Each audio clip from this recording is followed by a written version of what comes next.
Okay, well, welcome back to Brett Kelly's Business Book Club, where great accountants come to learn. Now, here we are. This book here is an absolute cracker. If you haven't read it, go first and see the movie Air that's just come out. Now, when I first read this book, the movie wasn't out.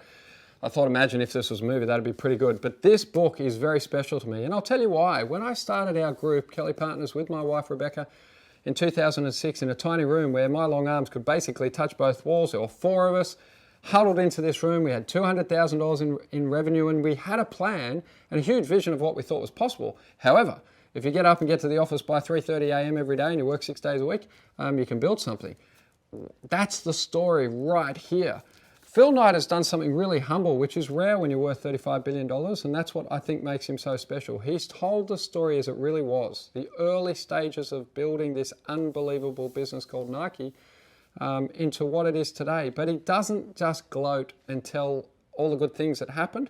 He just tells you the grittiness of what it is to start a business and go through the utter pain of trying to give birth to something bigger than yourself.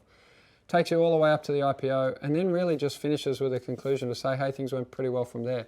I think it's a hugely humble act as a book and really worth reading, because it will, more than any other book I know, share with you how hard it is to build something of real substance and the real commitment that was required by him and his teammates. So that is an unbelievable book. Now, if you haven't read this book, you should read it.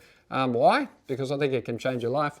And more than that, I think you'll actually really enjoy it. Now, remember that reading is like exercise. The more you read, it does something to your brain. It actually starts to turn over unused parts that you haven't used for a while, and you get stronger and stronger the more you read.